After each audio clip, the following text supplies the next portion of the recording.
Saya di sini sebagai mualaf, jadi mohon maaf kalau ngomongnya agak ini, Ustadz. Saya mau tanya, Ustadz, bagaimana caranya kita untuk untuk meyakinkan diri kalau ini pilihan yang terbaik untuk saya pindah agama? Itu aja sih, Ustadz. Terima kasih. Mbak Mega udah berapa lama? Sekitar 5 tahun, Ustadz. Masya Allah, barakallah fiik. Semoga diberikan istiqomah. Amin. Soalnya akhir-akhir ini sedang goyah, Ustaz. Oh, soalnya kan habis punya nikah. teman nggak? Kenapa? Punya teman? Temen punya. Teman belajar maksudnya? Oh, punya suami. Oh, yang sebelah sana langsung. Kenapa? Oh, langsung. Ya.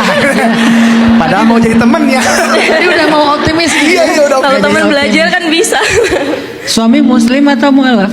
Muslim. Emang muslim. Iya. Ya. Makanya sekarang datang ke sini ingin dikasih lebih kuat lagi gimana caranya biar nggak oleng lagi, Ustaz. Terima kasih. Baik, barakallah fiik. Sifat iman itu emang bukan hanya yang baru mualaf ya. Semua mukmin yang dari lahir pun, bahkan para sahabat kecuali Nabi ya, para sahabat pun memiliki sifat iman yang sama. Iman itu apa? Fluktuatif, yazidu wa yanqus, naik dan turun, bertambah dan berkurang. Itu memang sifat iman. Jadi ada kalanya kita kayak lagi nyaman banget dengan ketaatan kita, dengan keimanan kita. Tapi ada kalanya kayak lagi drop dan kayak nggak mau ngapa-ngapain. Terus muncul rasa-rasa gelisah, ya anxiety itu, atau overthinking, atau kayak kebingungan sendiri. Ini gimana sih? Ini bener nggak sih dan segala macam. Itu tuh pasti keadaan ketika iman kita lagi lemah. Biasanya iman lagi lemah itu nanti ininya macam-macam, godaannya macam-macam. Kalau iman lagi kuat, gairahnya juga macam-macam. Pengen ibadah ini, pengen beramal itu, dan seterusnya. Gairahnya macam-macam pas iman lagi kuat. Godaannya juga macam-macam pas iman lagi lemah. Nah pertanyaannya sekarang, gimana biar iman kita itu kalau lagi lemah itu nggak lama-lama dan ada yang menyelamatkannya supaya dia bisa bertambah ketika dia berkurang. Satu kata para ulama, banyakin istighfar. Kenapa banyakin istighfar? Lemahnya iman itu penyebabnya dosa.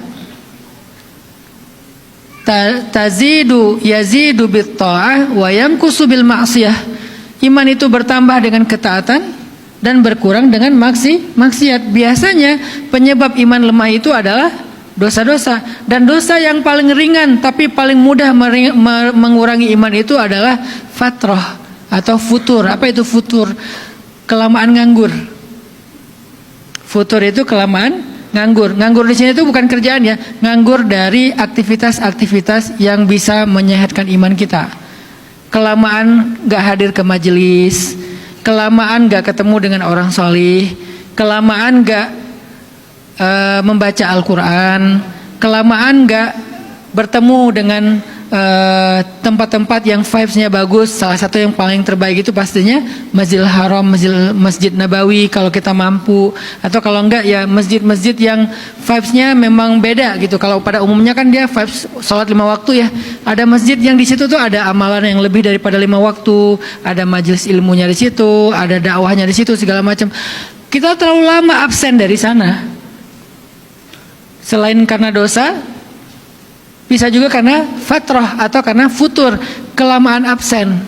Sehingga kita harus mencoba memaksakan diri untuk hadir lagi ke majelis kayak gitu, ketemu lagi dengan orang-orang yang insya Allah bisa menyegarkan iman, atau mengakses konten-konten mereka, mendengar kisah-kisah tentang mereka. Kita kelamaan gak baca kisah orang solih, atau gak mendengar kisah orang solih, coba dengerin lagi, karena itu cepat banget nambah iman.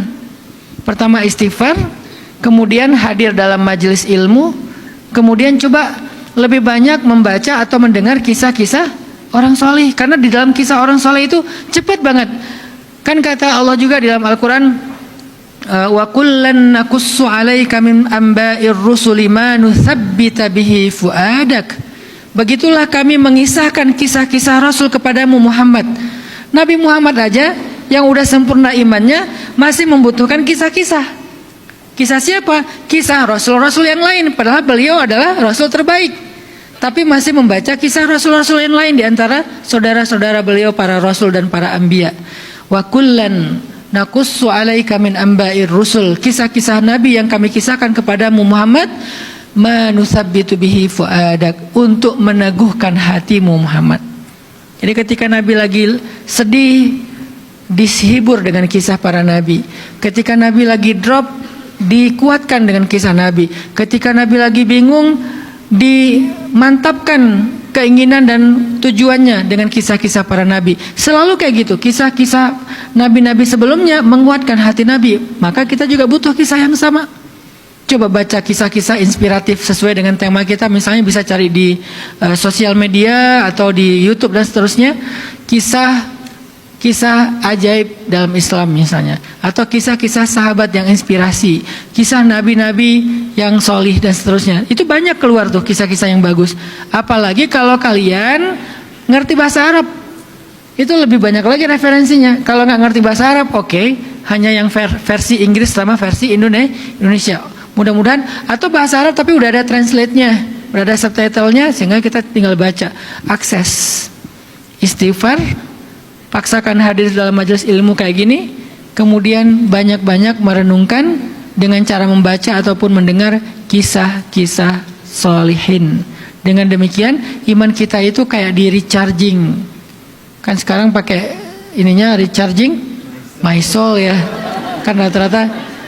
Jadi banyak-banyak membaca kisah-kisah gitu Mbak Mega. Barakallah.